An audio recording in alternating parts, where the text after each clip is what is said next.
we've tried to run horses over the years that we feel have had the best chance of finishing in the four.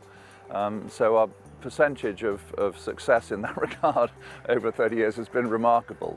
Something like I think it's just under 30% of the horses we've run at Royal Ascot over that time have finished in the first four in that hallowed unsaddling enclosure.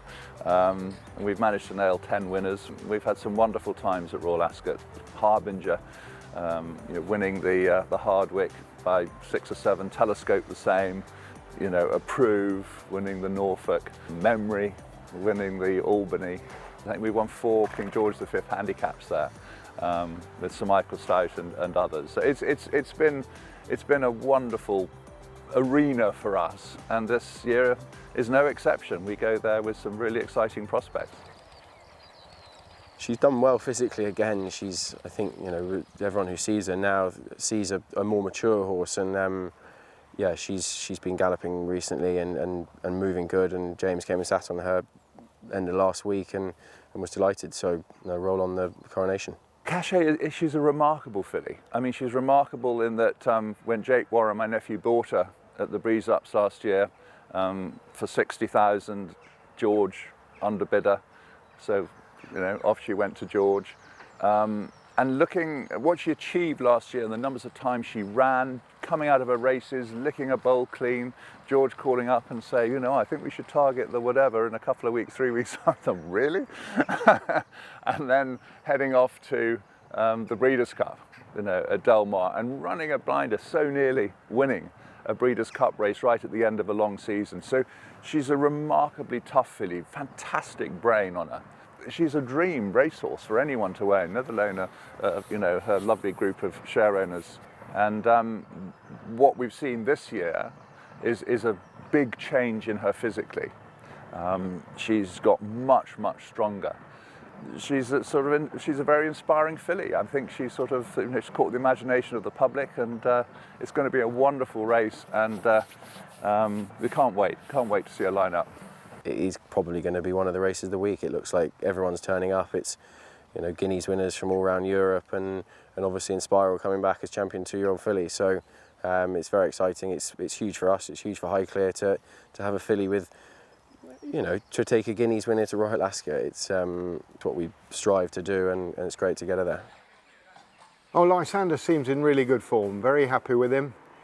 He's doing well physically, and his work has been excellent, so very happy so far.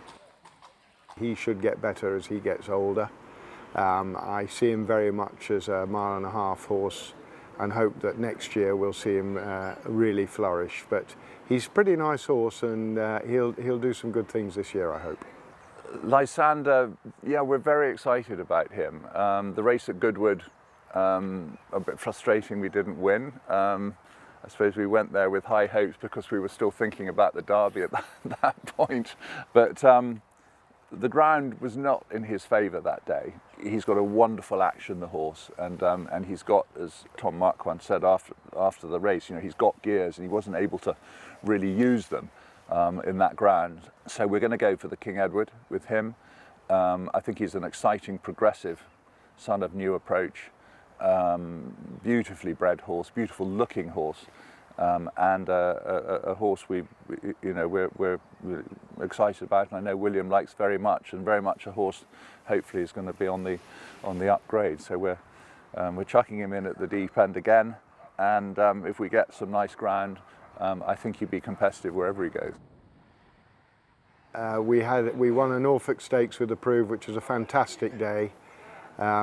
We've had some good times. Collection won the Hampton Court a long time ago, last century actually. Of course it's great. And, Harry buys these horses to try and win the top races and to compete at Royal Ascot. And here we are. God willing, we stay fit and well for the next week. Believing, again, bought by Jake Warren at the Breeze Ups, and again seems to have a fantastic racing brain on her.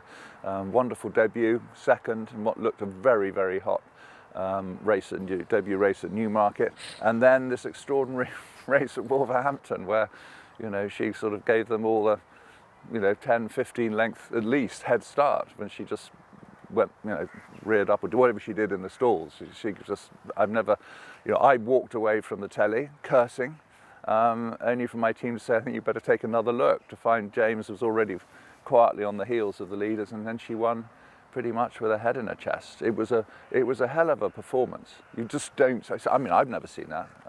It's the sort of thing you look at on YouTube in the years to come. Yeah, believing she's likely to line up in the Albany. She was impressive at Wolverhampton. I'm not really sure what happened in the gates there. We'll have to see to that before she runs again, but she must have missed the kick by 10 lengths and still was able to win. So there must be a level of ability there. She worked nicely this morning, and I haven't had to do a huge amount to her really so far, and she's a very straightforward filly by Mehmas, and yeah, she's certainly entitled to line up. She reminds me of her father, Mehmas, who when I was working for Sheikh Joanne and Al Shakab in those days, and Richard Hannon trained Mehmas. And he was a really tough horse. He too held his neck at a low angle because he tried so hard. And watching the filly this morning work well and carry her head in the same place, sort of memories of Mehmas. But look, it's going to be a very tough race. The flying machine from Ireland is coming over, and America, and God knows who else. So it'll be tough. But we love this filly. She's thriving physically, and George is delighted with her work this morning. He's had a crystal clear preparation. He looks picture, good run through. He looks great. Really, really, really looking forward to him running. Atrium's a really interesting horse because he just doesn't do anything at home. He's never been very exciting, but he won on debut at Ascot last year as a 2-year-old.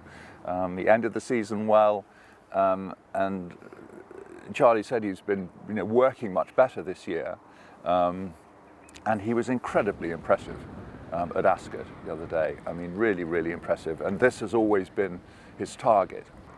And I mean, it's a red-hot race always at Britannia, a cavalry charge, but he goes there with a real chance. And what's interesting is that when I saw him at Ascot in the pre-parade ring, I thought, you're just not there. You're not there. Your coat hadn't come, and his opposition that day, their coats were gleaming. And so when he won, I was very pleasantly surprised, and won as impressively as he did. I just remember him cruising through on the bridle and then bounding clear and just walking away laughing to myself, because honestly, he just doesn't do that at home. But I would much rather he did it that way round than it was the other way round, and he was working like a train at home and then didn't do it on the track. But he is a really, really talented horse. He absolutely loves Ascot. And there's loads and loads of positives leading into next week. Looking at him, last week, he's really done well physically. He's shining. I think he could be very competitive in the Britannia. Some of my most enjoyable days racing over the last year or so have been going with this fella, because he's got such a passionate group of owners. They always turn up. They enjoy seeing him run, and especially winning so much. So to see him at Royal Ascot, I know how many of them have dreamed of just having a Royal Ascot runner, but to go there with a real chance, it is fantastic, and I know how excited they'll be. So I just pray that the next week goes smoothly and without hiccup, and that we get there in as good a form as he is right at this point in time.